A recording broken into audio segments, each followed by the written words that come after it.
দেখুন শিলংয়ের নানা রাস্তাঘাট, কি সুন্দর রাস্তাঘাট। আমি আজকে অনেক দূরে যাচ্ছিলাম,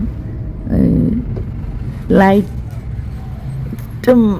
লিম একটা জায়গা, ওখানে পুরোটাই ফগ ফগ ফগ, মনে হয় একদম মেঘের কাছে চলে এসেছি, এতটাই পাহাড়ের নিচে।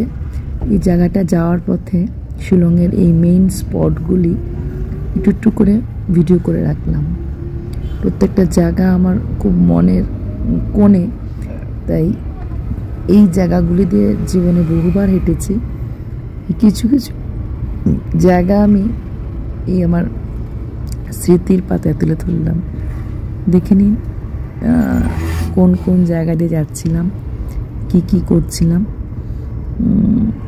এই জায়গাগুলি আমি তুলে ধরার চেষ্টা করলাম একটুখানি।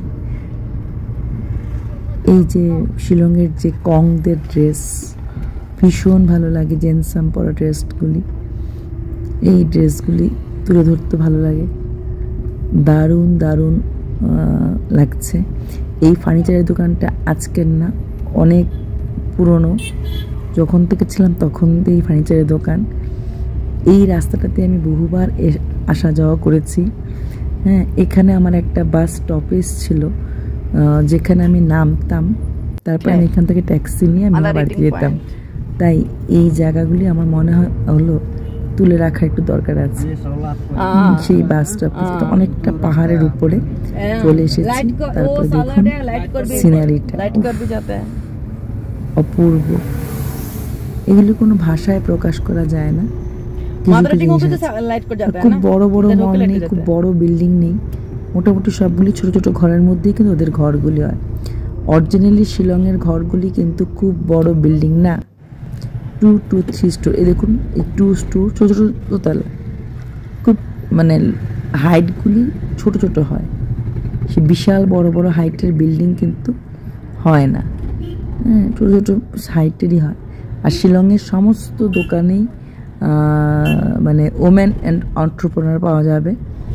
যে কোনো দোকানের এই মহিলা বিজনেস ওমেন পাওয়া যাবে। সব ধরনের দোকানই মহিলারা চালাতে পারে। হোয়াট ইজ ওমেন এম্পাওয়ারমেন্ট শিলংয়ে না আসলে বোঝা যায় না। তাছাড়া ওদের সবচেয়ে ব্যাপার যেটা, এই দেখুন এই যে ঝুড়িগুলি দেখা যাচ্ছে, এগুলি হচ্ছে শিলংয়ে শীতের দিনে খুব বেশি কাজে লাগে। ওরা এগুলিতে করে কাপড় নিয়ে যায়। শিলংয়ে একটু জলের প্রবলেম আছে, যেখানে জল আসে আছে সেখানে কাপড় দেয়। আবার অনেকে আবর্জনা ফেলার জন্য এই ঝুড়িগুলি ইউজ করে, অনেকে অনেক জিনিসপত্র ক্যারি করার জন্য ঝুড়িগুলি ইউজ করে। পিঠের মধ্যে ঝুড়ি নিয়ে বাজারে যাবে এবং শু শু শু বলবে, এটা শিলংয়ে একটা কমন থিং। এই দেখুন এই রাস্তাগুলি যাচ্ছিলাম, নিট অ্যান্ড ক্লিন, কোথাও কোনো ধুলোবালি পাওয়া যাবে না, প্রত্যেকটা রাস্তা প্রচণ্ড নিট অ্যান্ড ক্লিন। এই দেখুন মনে হচ্ছে আকাশটা একদম কাছে, চারিদিকে ফগ।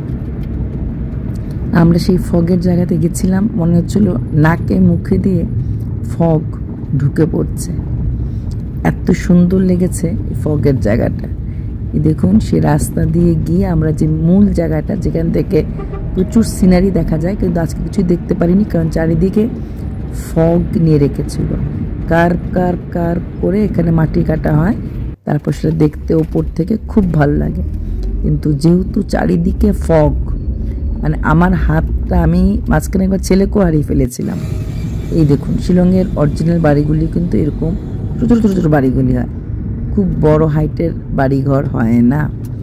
কারণ অ্যাকচুয়ালি শিলংয়ের লোকদের হাইটগুলিও খুব একটা লম্বা চওড়া মানুষ পাবে না, বাড়িগুলির হাইটগুলিও কিন্তু খুব লম্বা চওড়া হয় না, এরকম ছোটো ছোটো হাইটের বাড়িগুলি পাওয়া যায়। হ্যাঁ, তারপর এই দেখো কি ভালো লাগছে সেই রাস্তাঘাটগুলি, চারিদিকে ফগ। মেঘালয় মানে মেঘে ঢাকা, মেঘে ঢাকা বলবো না, এখানে আমি বলবো ফগে ঢাকা মেঘালয়। তোমরাও জানিও কেমন লাগছে। এই দেখো মানে নাকে মুখে দিয়ে ফগ ঢুকছিল, এবার দেখে নাও তোমাদেরও, তোমরা জানিও কীরকম লাগছিল তোমাদের এই ফগে ঢাকা মেঘালয়। আশা করছি তোমাদেরও ভালো লাগবে এই সিনারিগুলি। হোয়াইট দেখা যাবে।